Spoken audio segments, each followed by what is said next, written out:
क्या वाकई इस ब्रह्मांड में ईश्वर का स्वरूप मौजूद है? क्या वाकई एक ऐसी ताकत है जो इंसानी जीवन के हर क्षेत्र में दखल रखती है, जिसे आम भाषा में ईश्वर कहा जाता है?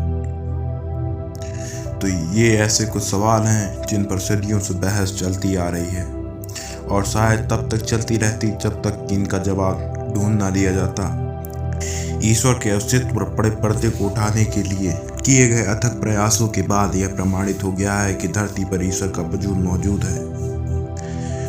और यकीन मानिए, ईश्वर से जुड़े इन सवालों को भी वैज्ञानिकों ने अपनी वैज्ञानिक तकनीकी की सहायता से ही सुलझाया है। तो चलिए दोस्तों, आज इस वीडियो के अंदर हम आपको उन कुछ वैज्ञानिकों और उनके कुछ उम्दा प्रमाणों से मिलवाने वाले हैं, जिसके जरिए उन्होंने यह साबित करने की कोशिश की कि वाकई में ईश्वर का अस्तित्व है।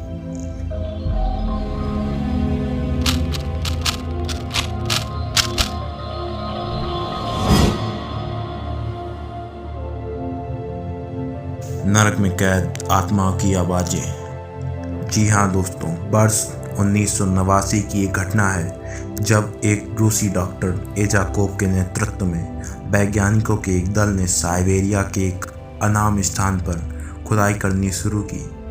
यह खुदाई तब तक चलती रही जब तक वे गुफा तक नहीं पहुंच गए। इस गुफा के भीतर उन्होंने अजीब सी आवाजें और असहनीय गर्मी को महसूस किया।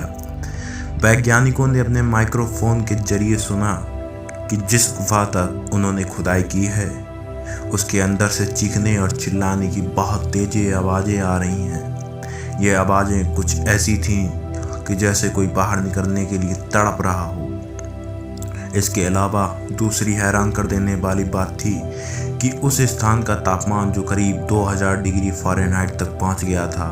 और वर्ष 1990 में इस घटना की जानकारी वेस्टर्न फिनलैंड के ईसाई समूह द्वारा प्रकाशित किए जाने के बाद एक जर्नल में दी गई थी। इसके बाद अमेरिका के समाचार पत्रों में भी इस घटना का प्रकाशित किया गया था।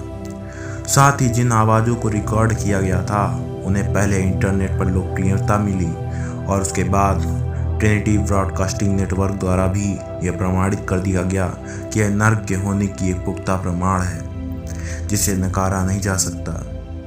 इसी आधार पर यह भी स्पष्ट किया गया कि अगर धरती पर नर्क मौजूद है तो ईश्वर भी अपना अस्तित्व रखता है।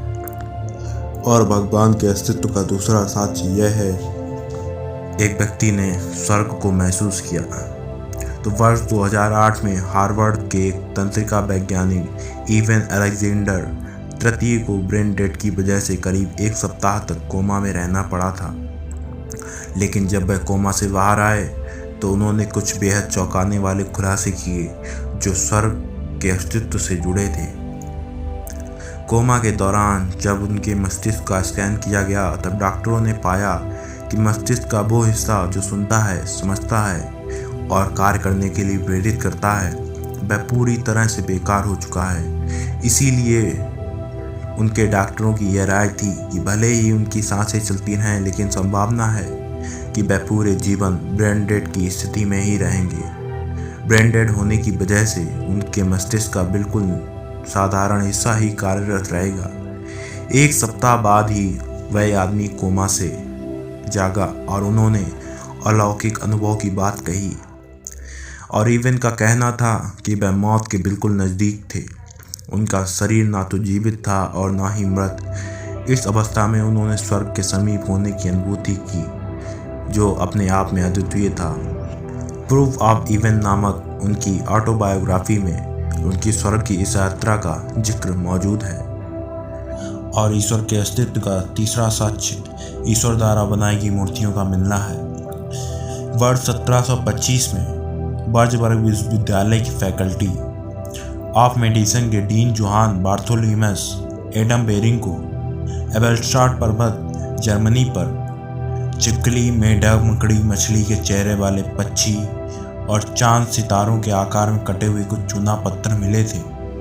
उनमें से बहुत से पत्थरों पर हिब्रू, लैटिन और प्राचीन अरबी भाषा में ईश्वर का नाम लिखा हुआ था। इन पत्थरों को देखकर और उनका परीक्षण करने के बाद जोहान का यह कहना था कि ईश्वर जिस स्वरूप में आकृतियां बनाना चाहता था, उन्हें पहले पत्थरों पर उकेरा गया और यकीनन बाद में उन्हें जीवन दिया गया। इनमें से बहुत से पत्थरों को नीदरलैंड के टेलर्स म्यूजियम और ऑक्सफोर्ड यूनिवर्सिटी के म्यूजियम में सहज कर रखा गया है और चौथे साक्ष्य में मृत्यु के पूर्वाभासों का अनुभव किया गया है। हम अक्सर सुनते हैं कि मौत से पहले कुछ ऐसे अनुभव होते हैं जो यह प्रमाणित करते हैं कि अब जीवन का अंत निकट है, लेकिन अब वैज्ञानिकों ने यह भी साबित कर दिया है कि ये अनुभव वाकई महसूस होते हैं। वैज्ञानिक रिसर्च के अनुसार व्यक्ति को मरने से पहले एक गुफा के भीतर बहुत तेज रोशनी जैसा अनुभव होता है। साथ ही जब उसकी आत्मा शरीर से निकलती है तो उसके शरीर में अजीब सी सिहरन होती है। और बेल्जियम के न्यूरोलॉजिस्ट स्टीवन लॉरेंस, जो कि यूनिवर्सिटी हॉस्पिटल बेल्जियम के कोमा साइंस ग्रुप को लीड करते हैं, उन्होंने कई ऐसे मरीजों की बात की है जो कोमा से बाहर आए हैं। उन मरीजों ने स्टीवन को मृत्यु के समीप होने जैसे अपने अनुभव में टनल में तेज रोशनी और शरीर में सिहरन जैसी होने की बात को कबूला है। वो कहते हैं कि जिसने इस यात्रा का अनुभव कर लिया उसके भीतर से मौत का भय समाप्त हो जाता है। और कमाल की बात यह है कि ईश्वर, अल्लाह, भगवान, गॉड, जिस भी नाम से आप उन्हें जानते हो, उसे भी अपने अस्तित्व को प्रमाणित करने के लिए अच्छी खासी मशक्कत करनी पड़ रही है। तो दोस्तों, इन साक्ष्यों के साथ साइंस ने भी यह साबित कर दिया है कि भगवान का वजूद मौजूद है। तो दोस्तों, इसी के साथ ही इस वीडियो को समाप्त करते हैं और मिलते हैं किसी अन्य वीडियो में नए टॉपिक के साथ। तब तक के लिए धन्यवाद।